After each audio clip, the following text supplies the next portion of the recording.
Saya pernah dicium sama orang miskin yang akut, miskin betul. Itu tak ajarin, Anda ini lebih hebat ketimbang orang-orang kaya. Misalnya gini, misalnya ada komunitas rektor atau kiai besar. Saya ini kata orang banyak termasuk kiai besar. Mungkin kalau pinjam uang itu karena mau beli mobil, aksesoris mobil, karena kita kiai tok, atau rektor, atau orang-orang tok. Kalau sesama orang miskin itu pinjem-pinjemannya itu urusan beras, itu urusan nyawa. Tren mana? Menyelamatkan nyawa sama aksesoris mobil. Nyawa. Jadi pahala kamu pasti lebih besar itu. Itu senengnya jadi orang miskin terus keterusan sampai sekarang.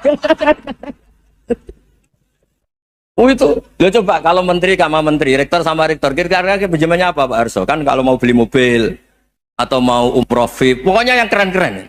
Kalau orang miskin pinjam karena apa? Makan kan, beras kan.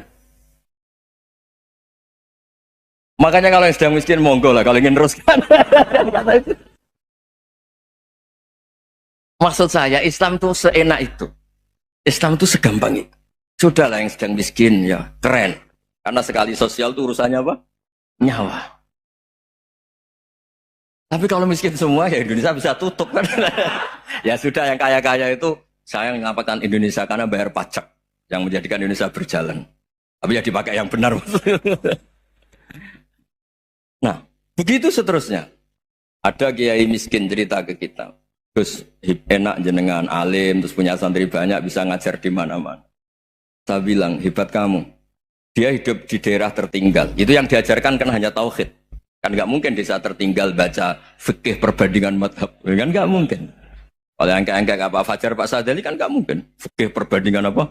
Madhab. Menyorot madhab dunia. Kayak angka-angka itu kan nggak mungkin. Tapi pertanyaannya, yang menyelamatkan masuk surga itu tauhid apa perbandingan madhab? Tauhid.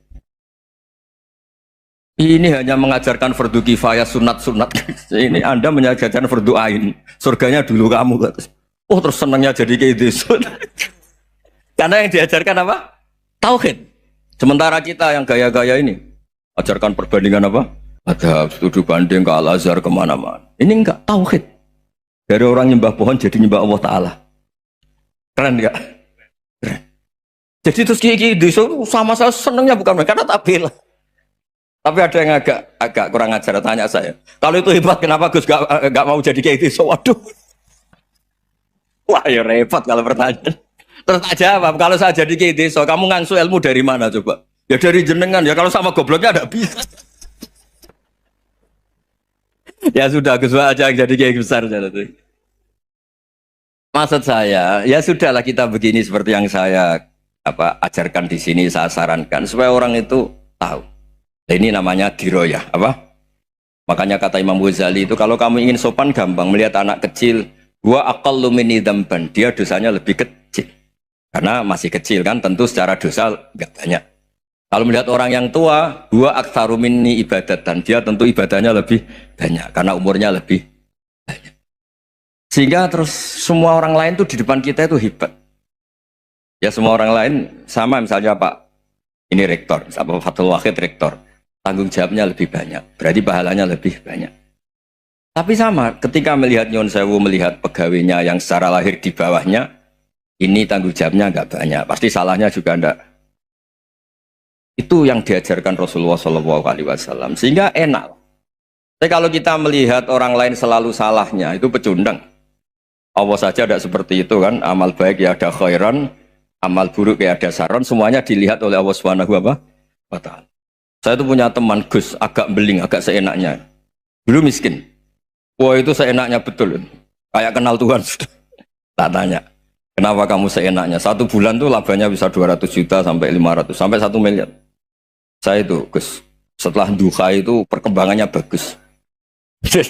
Duha, salah duha itu. Saya pernah miskin kan kata apa? Ingkana rizki fisama apa? Wa ingkana qalilan ya kalau fisama fa'anzilhu terus wa ingkana qalilan fakasirhu kalau sedikit perbanyak. Ini trennya sudah benar semua. Nah, wa ingkana apa ya haraman fatahirhu kalau haram yang kau sucikan. Makanya saya seenaknya kalau qalilan sudah fakasiru paling trennya yang enggak benar juga fatahirhu kata Mas. Dia yakin kalau yang enggak benar-benar sudah disucikan Allah karena yang lain-lain sudah Dari miskin sudah kaya, qalilan sudah fakasiru. Paling yang haroman juga sudah fatohiru gitu. Tak tanya, lah kamu kok tahu? Polanya sudah ada Gus, karena sang kamu sembrono sama Tuhan kok begitu kan? Tapi apapun itu seneng saya. Seneng saya sering salah teh, makanya saya mohon yang sekarang miskin sedang miskin itu ya ndak usah nyesal banget-banget. Kalau ingin kaya monggo lah, namanya orang juga ingin. Tapi Anda harus bangga. Sosial antar kalian adalah urusan nyawa dan itu pahalanya luar biasa. Supaya kita, nah yang kaya-kaya juga boleh GR lah, karena pembayar pajak. Dan itu bisa menyelamatkan apa? Indonesia Raya. Begitu seterusnya. Itu yang diajarkan Nabi, antawadhu hatta la yabghiya ahadun ala ahadin. Kamu semua harus tawadhu sehingga antar kalian tidak saling tidak sopan, tidak saling liar, tidak saling mendolimi. Termasuk tadi sikap gak jelas tadi. Orang dolim yang sekarang dolim bisa saja tobat, yang sekarang soleh bisa saja nanti. Semuanya itu mungkin. Kita diajari ya muqallibal qulub tsabbit qalbi ala dini. Jadi keliru kalau kita dalam banyak harus tegas, gak mesti. Al halalu bayyinun wal haramu bayyinun. Tapi ada wa bainahuma umurun mustabihat. Ada yang wilayahnya itu abu-abu. Misalnya ada perempuan cantik, misalnya contoh paling gampang. Kalau kamu ajari secara serius, kamu bisa saja tergoda jadi fitnah.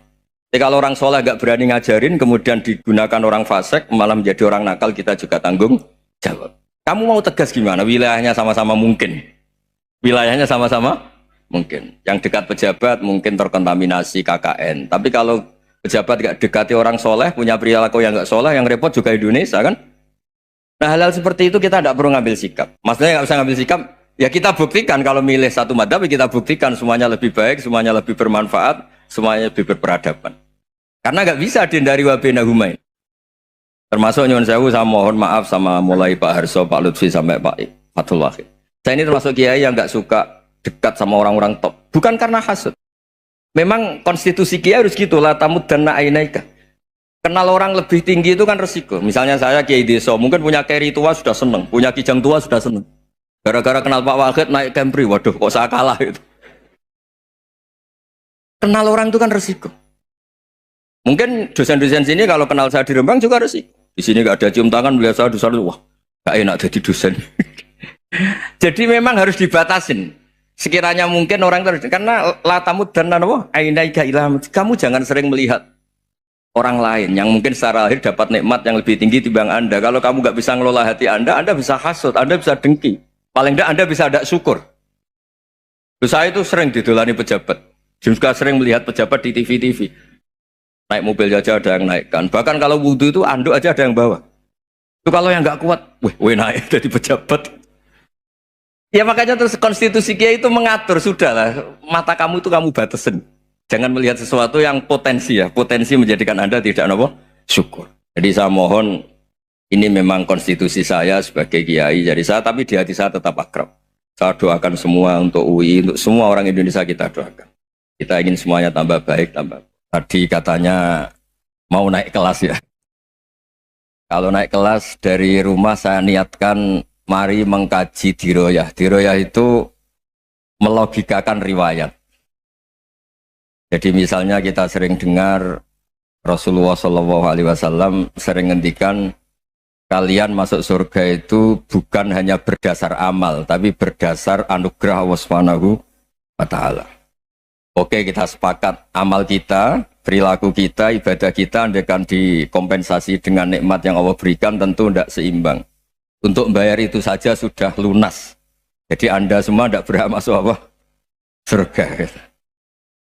Sehingga di beberapa riwayat dijelaskan ada orang yang 500 tahun ibadah, nggak pernah maksiat. Ditanya sama Allah, kamu masuk surga karena apa? Karena ibadah saya ya Allah. Ya sudah, surga kamu 500 tahun saja, karena ibadah kamu 500 tahun. Ini cerita umur-umur orang dulu. Ya Allah katanya surga engkau ini selamanya. Ya kalau yang selamanya itu rahmatku, kalau amal kamu terbatas ya surganya sesuai amal kamu ya terbatas. Ya sudah ya Allah, berarti masuk saya surga saya ini karena fadl engkau, karena anugerah engkau. Itu namanya apa? Diroyah. Diroyah itu satu kajian analisis di mana kita percaya riwayat, tapi kemudian punya logika, punya diroyah. Ini penting supaya tauhid kita ini kuat.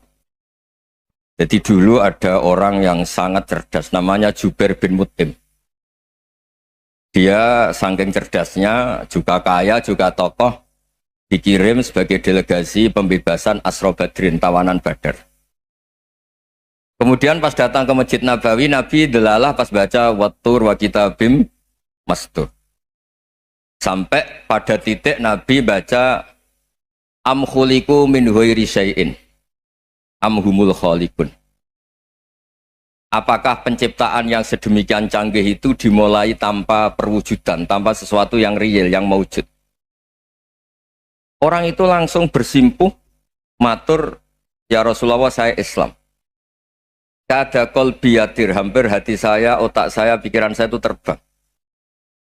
Karena logika yang dibangun ateisme misalnya, kalau alam raya ini dimulai dari nihilisme, berarti logikanya apa?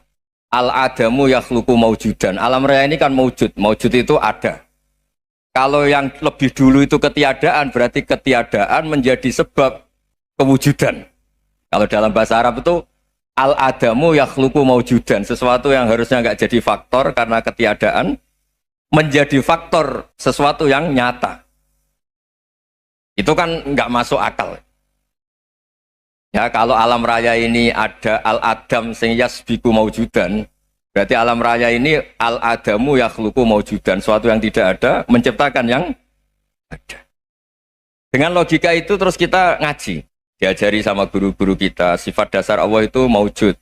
Wallahu maujudun qadimun. Terus masuk. Yang harus distatuskan pertama dari Allah itu apa? Maujud, wujud. Karena dengan wujud ini layak menjadi penyebab adanya alam raya ini. Sehingga ketika kita menolak faham nihilisme atau ateisme, faham tanpa Tuhan, tanpa pencipta awal, kita punya diroyah. Bahwa tidak mungkin ketiadaan ini menjadi sebab perwujudan alam raya ini. Yaitu am khuliqu min ghairi syai'in. Masa alam raya ini diciptakan tanpa sebab yang nyata, yaitu wajibil wujud. Siapa itu? Allah Subhanahu wa ta'ala. Begitu juga menyangkut sholawat. Orang boleh beda pendapat tentang redaksi sholawat. Ada yang sholli ala Muhammad, ala Sayyidina Muhammad, Nabi Muhammad. Monggo lah, masalah redaksi saja. Tapi setelah dianalisis, Nabi itu Pak Rektor, jadi Nabi setelah Nabi Isa saking dihormatinya sampai dituhankan. Juga jadi Nabi yang ada cerita masih hangat, orang Yahudi itu bunuh Nabi. Jadi yang satu mendudukkan Nabi sedemikian tinggi sampai kayak Tuhan, yang satu menjatuhkan Nabi sedemikian rendah sampai dibunuh. Kayak apa susahnya jadi Nabi Muhammad SAW. Kemudian dengan gampang Hadaddin agama ini bikin syariat yang bernama sholawat. Redaksinya monggo lah sesuai tradisi masing-masing. Allahumma sholli ala Muhammad, Allahumma sholli ala Sayyidina Muhammad, ala Nabiyina Muhammad, monggo lah. Tapi yang jelas redaksi ini kalau didiroyah dikaji, Allahumma itu Tuhan, Tuhan itu pemberi. Wa Muhammadun wa injalla qadruh abdun min ibadi. Muhammad apapun tinggi derajatnya tetap berstatus hamba. Sehingga agama ini terjaga oleh syihotus sholawat. Agama ini terjaga oleh redaksi sholawat. Yaitu Allah tetap pemberi sebagai Tuhan yang enggak tersaingi, la syarikalah. Rasulullah Muhammad wa injalla qadruh, apapun prestasinya, bisa mi'raj, bisa apa saja, tetap seorang hamba yang butuh muhtajun ila rahmatih. Jika redaksi Allahumma sholli ala Muhammad ini mengukuhkan yang Tuhan tetap Tuhan, hamba pilihan tetap hamba pilihan. Tentu dengan redaksi ini kemudian kita mendudukkan Nabi benar-benar posisi terhormat. Yaitu orang yang paling berhak dapat askat tahiyat, mendapat penghormatan Allah paling tinggi, yaitu Rasulullah Muhammad SAW. Dan itu diulang-ulang oleh Allah. Subhanalladzi asra bi'abdi. Status hamba ini diulang-ulang. Lagi-lagi ini bernama diroyah. Bernama apa? Contoh ketiga misalnya fihi ayatum bayinatum maqamu Ibrahim. Dulu orang Yahudi itu ada diskusi masif. Syaratnya Nabi itu mbah-mbahnya harus Nabi. Harus keturunan Nabi. Kemudian semua Nabi rata-rata di Palestina, di Syam. Lalu Muhammadnya asal-usulnya dari mana? Tahu-tahu orang Arab kok Nabi. Padahal orang Arab itu dulu jahiliyah. Walhasil terus diceritakan bukti Muhammad ini turunan Ibrahim adalah ada jejak kaki Nabi Ibrahim di dekat apa? Ka'bah. Fihi ayatum bayyinatum maqamu Ibrahim. Kalau Nabi Ibrahim pernah di Mekah, artinya beliau pernah meninggalkan turunan yang di Mekah. Yaitu bernama Nabiuna Muhammadun sallallahu alaihi wasallam. Itu disebut fihi ayatum bayyinatum maqamu Ibrahim.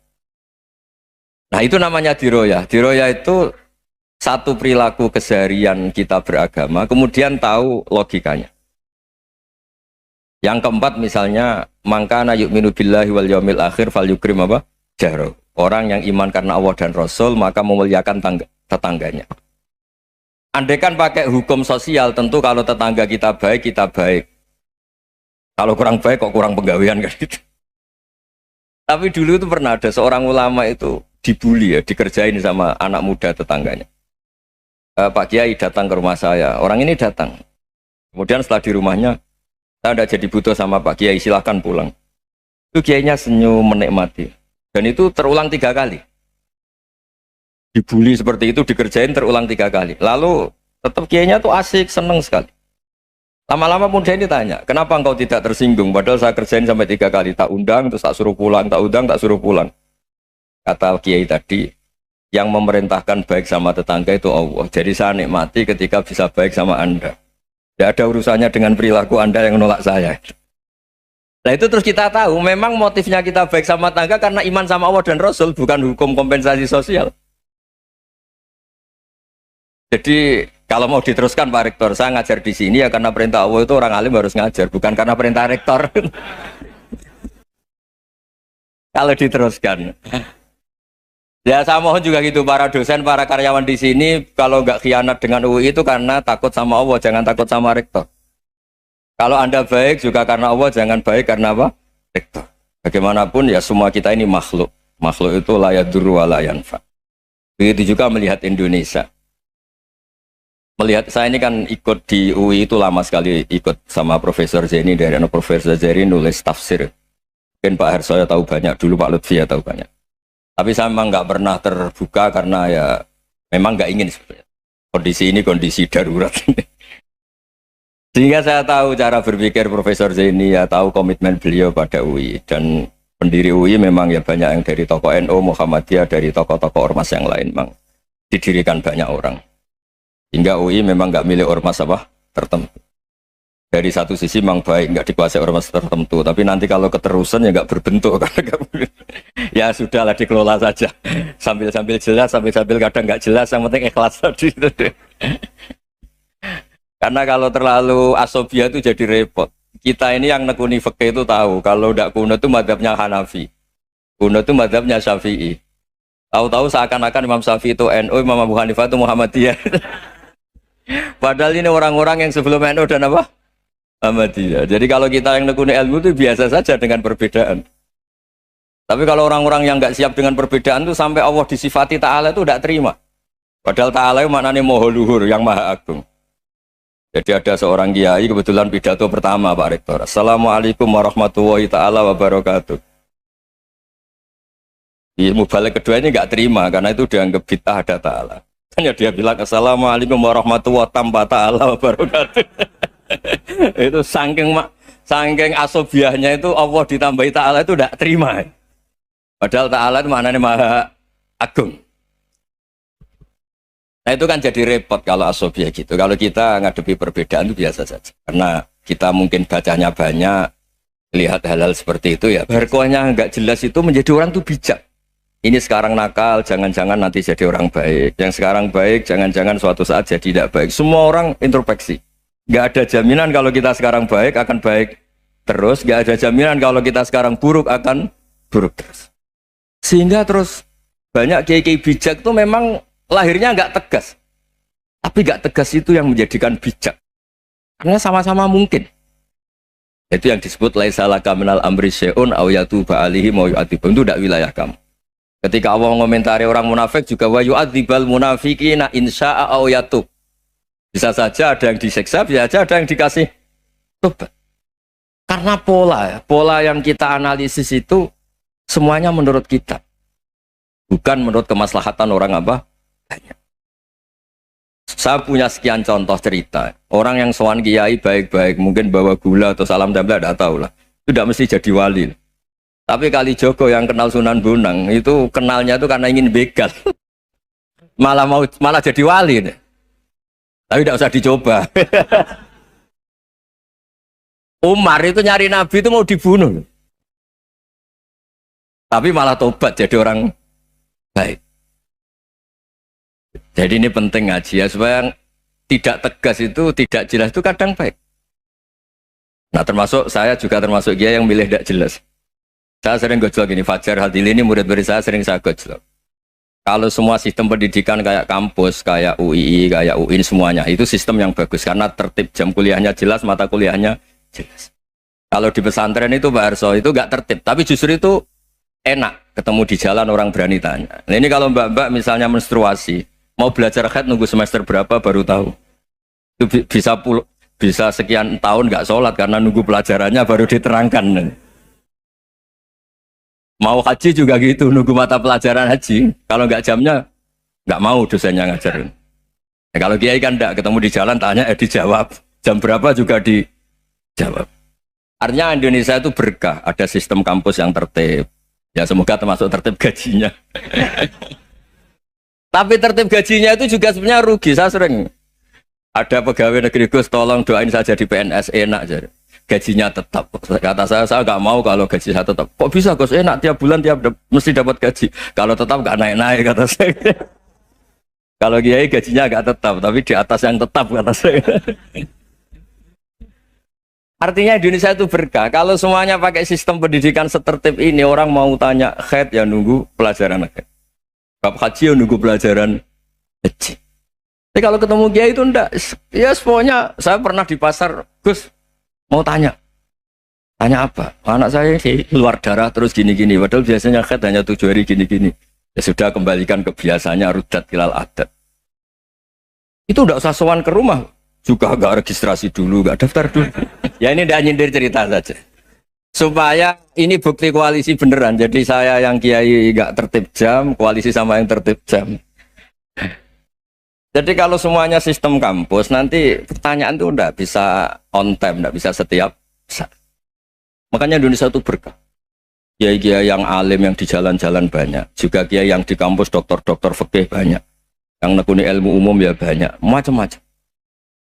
Itu masalah itu kalau saling mengadili itu baru masalah. Misalnya kiai ngeluh, enggak enak jadi kiai, enggak punya gaji tetap. Yang dosen ngeluh, enggak dicium tangannya. Karena memang unik Indonesia itu. Kalau guru fikih kok dosen itu tetap nggak dicium tangannya. Karena pikirannya anak-anak itu wong sudah bayar disuruh nyium. Itu kayak di alam sadar tuh gitu. Kalau kiai itu kan anak-anak gak bayar itu. Ya opanya cium tangan itu. Makanya kalau kiai tidak keramat bisa mati karena cium tangannya doang itu bisa mati itu kiainya. Ya ini cerita. Supaya saling menghormati saling. Nah dulu itu perbedaan itu urusan sudut pandang. Ya saya ulang lagi, perbedaan itu sudut. Allah yang Tuhan saja sering didebat sama nabi-nabinya. Karena urusan sudut pandang apa? Saya beri contoh ya. Suatu saat Khalilur Rahman Ibrahim itu saatnya meninggal sama Allah, Israel disuruh. Itu Ibrahim saatnya meninggal, ambil nyawanya. Setelah datang ke Ibrahim, ya Khalilur Rahman Ibrahim, saya disuruh nyabut nyawa Anda. Itu Israel dipaksa mikir sama Ibrahim. Hal ra'aita khalilan yumitu khalilah. Kamu tahu orang yang mencintai kemudian bunuh yang dicintai. Itu logika agak benar. Akhirnya Israel kan nggak biasa debat, kan nggak dilatih debat, nggak pernah ikut lomba UI debat ilmiah. Dia taunya nyambut nyawa aja. Kembali ke Allah. Ya Allah, kata Ibrahim, hal ra'aita khalilan yumitu khalilah. Masa kekasih bunuh yang dicintai ya. Tapi kata Allah santai. Bilang ke Ibrahim, hal ra'aita habiban yakrahu ayyalqa habibah. Masa katanya dia cinta saya, kemudian ketemu saya tidak berani. Israel mater lagi. Logikanya gini Ibrahim, masa yang dicintai sama yang ketemu yang dicintai nggak berani? Ya udah ketemu aja. Satunya yang meninggal itu. Artinya kamu bisa saja GR tidak mati-mati karena merasa dicintai. atau ingin mati karena mencintai. Nah, maksud saya hal-hal seperti ini orang UI pasti gak jelas. Katanya cinta Allah suruh mati ya nggak mau. Gak jelas kan? Dibilang gak cinta juga gak mau. Tapi dibilang cinta kalau ukurannya mati juga gak mau. Nah, tapi dalam banyak hal gak jelas itu penting, Pak Rektor. Penting sekali. Buatan guyon. Saya beri contoh sekian ilmiah, gak jelas itu penting. Rasulullah Shallallahu Alaihi Wasallam itu dalam banyak hal itu disuruh Allah, memang disuruh supaya ngambil sikap seperti itu. Karena Allah itu punya otoritas penuh untuk bikin orang itu baik atau tidak baik. Wahsy itu yang membunuh Sayyid Hamzah, orang paling dicintai Nabi, di antara yang dicintai Nabi.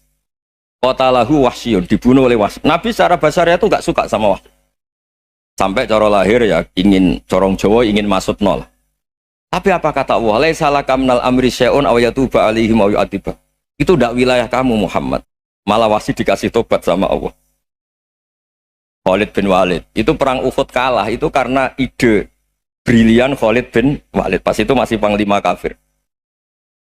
Yaitu pura-pura kalah, ghanimah dilepas, sahabat turun, pasukannya naik, walhasil orang Islam kalah. Khalid bin Walid akhirnya juga masuk Islam. Orang yang secara basariah Nabi itu gak siap. Kebalikannya juga ada. Sa'labah itu orang sampai dapat gelar Hamamatul Masjid. Ini pas ngaji mesti ingat. Salam. Dia di masjid terus. Setiap habis salam tuh lari karena istrinya nyuwun sewu masih berpakaian yang tidak pantas. Kenapa engkau terburu-buru pulang? Pakaian yang dipakai istri saya sekarang saya pakai. Ya pakaian sarung itu kayak Pak Rektor kan fleksibel. Ini khusus mau Ramadan, tidak akan sarungan terus, gak usah khawatir.